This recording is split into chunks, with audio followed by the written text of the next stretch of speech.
What's up, everybody? Patrick LaRouche here from Evolve Restorative Therapy. You can find me at livepainfreeprocess.com. I help super athletes and athletes at heart eliminate pain, all through self-care and all based off the basics of healing. Today, what we're going to be talking about is that lovely concept that I keep on hearing about. I have one leg shorter than the other. That's a funny one to me because unless a person measures your bone, you might not have a leg length discrepancy. It could just be caused by a muscle. The muscle that we're going to be taking apart today is your quadratus lumborum. It's a muscle that's in your low back and it's really, really deep. Let's actually show it to you. Zoom in on TV. Let's go this route first. So, concept that you want to realize is quadratus lumborum, this is your back muscle right here. Everything that's here. We have to go through 1 layer, 2 layer, 3 layer, 4 layers. 4 layers deep. So this is a very core aspect of a muscle. What I mean by that is if you mess with this muscle, it has a direct effect to your core structure, meaning your spine, your ribs, your hips. Those things move, many things move.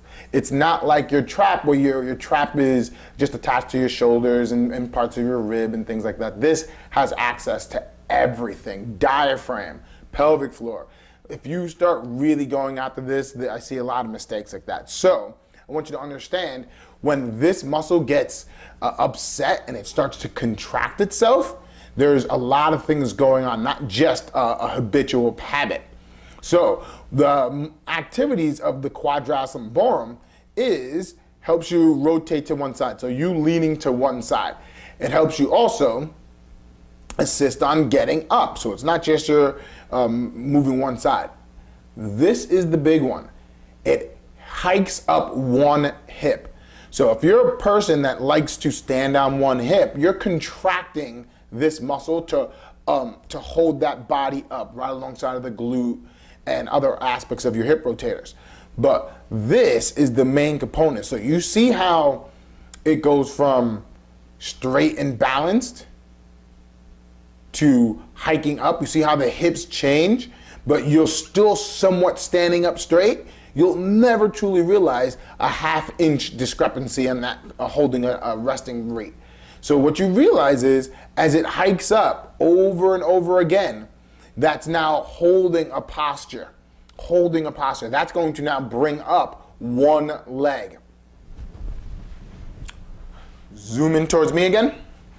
So what you have to realize is that muscle tissue is now bringing one side up. So if right now you see me relatively straight, if I decide to hike one hip up and your body's designed to stay with the horizon and stay level and stay up, you'll barely recognize me shifting my hips. So let's actually give you a good view here. Let's back up a little bit here.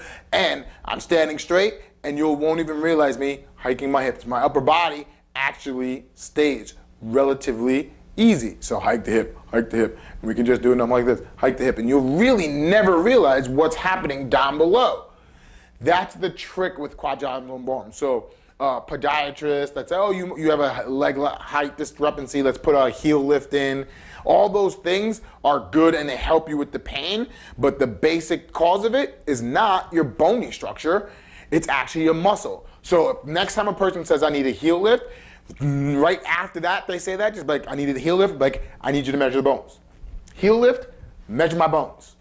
That's what you want to do. You want to start measuring from your hip bone to your knee to the ankle, and do the same thing to the other side. If they match up, you don't need a heel lift. You need to work with a different muscle tissue that's jacking up your hip. It's easy as that. Heel lift, let me measure my bones. That's it. That's an easy way through. And it's even better if you get an x-ray. X-ray is all the way. It's like spot on. So that's expensive and costly. You want to go along with that with let's say a hip issue, something like that, like you accidentally hurt your hip.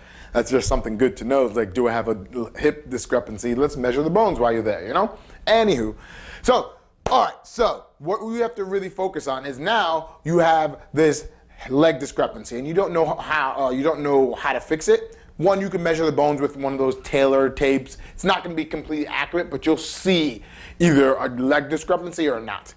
But how do you clean it up? The easiest way to clean it up is actually getting your hips in line. Let's actually show you this.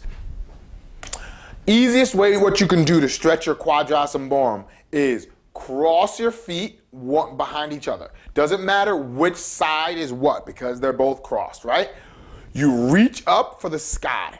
You consistently reach until you feel a tug here. Watch my shirt. My shirt's gonna get long, and then it's going to start pulling up on my hip. See how it pulls up on my pants? Just like so. Once you reach there, all you have to do is now keep on reaching for the ceiling.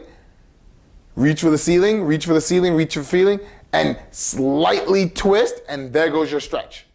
That's it. Some people might actually just get it right here. You'll get the whole thing here. But if you're actually somewhat flexible, you'll be able to extend out, get it to move through, a slight range of motion over across your body. So you're going from straight up and then leaning either to the, if you're raising your right arm, you're leaning over to the left, opening up that whole right side of your hip and low back.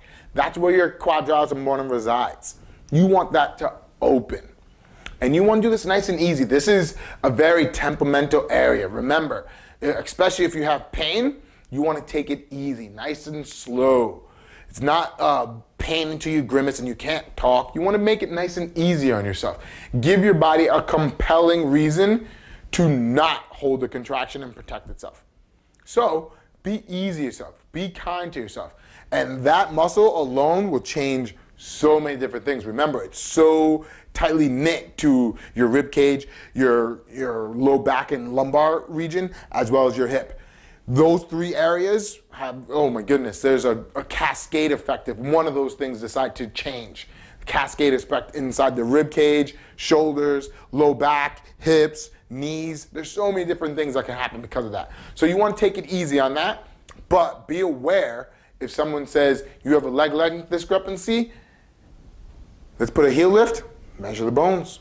All right, so folks, if you need any other questions, please holla at me. I love the questions that I'm getting.